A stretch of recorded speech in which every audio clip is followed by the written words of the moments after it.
China says it will strengthen its strategic communication and coordination with the European Union. President Xi Jinping told visiting European Council President Michel, who's on a one-day visit to Beijing, that he hopes the bloc will provide a fair and transparent environment for Chinese companies. For more, Rosie Burchard joins us live from Brussels.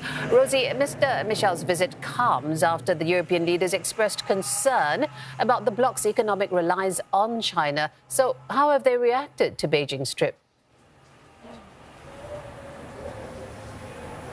Well, I think important to note that the genesis of this trip, EU officials say, was a discussion that was held very much behind closed doors among EU leaders a couple of months ago. I was in the building, but let me tell you, they were very careful about communication around this. There were no phones allowed in the room, and there were, in fact, no kind of conclusions or declarations after this talks. Now, EU officials say that it was based on this discussion that Charles Michel, the EU Council President, decided to head to Beijing. But certainly what I've heard from some diplomats around here in Brussels is there is some doubt about whether President Michel really had a mandate to take this trip in the first place, whether he had a mandate to represent EU countries there. Now, to be clear, we've had no official on-the-record condemnation or criticism from EU officials, from European Union countries, but certainly I say there will be some eyebrows raised, not least given the timing of this trip, as we've seen those protests in China this week. Now, one thing we do know about that discussion among EU leaders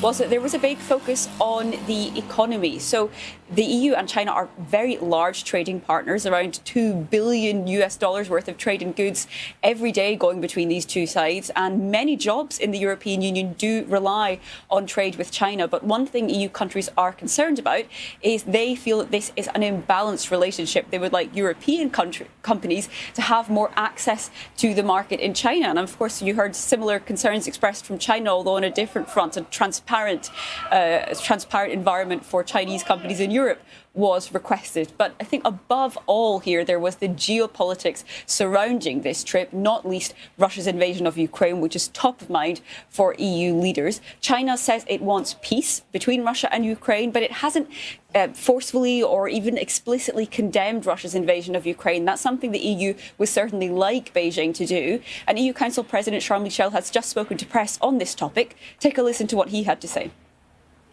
I urged President Xi, as we did at our EU-China summit in April, to use his influence on Russia to respect the UN Charter.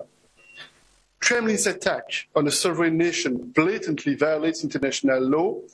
President Xi and I agreed that nuclear threats are not acceptable and highly dangerous and endanger the international community. Now, that line on nuclear threats was one we also heard from German Chancellor Olaf Scholz when he visited President Xi Jinping before this visit of President Charles Michel. At that point, that was seen as something new, this Chinese president saying that that nuclear threats were irresponsible. It might not seem like a particularly contentious thing to say, but in Europe, it was viewed really very much as a veiled criticism of Russia. Now, this is not new on this trip, and there are some critics who would say, well, what was the point in going if you haven't extracted any more concessions on this big geopolitical topic? Optimists, on the other hand, of course, would say that it's good that these two sides are talking more. All right, thank you for that update, Rosie Burchard, live from Brussels.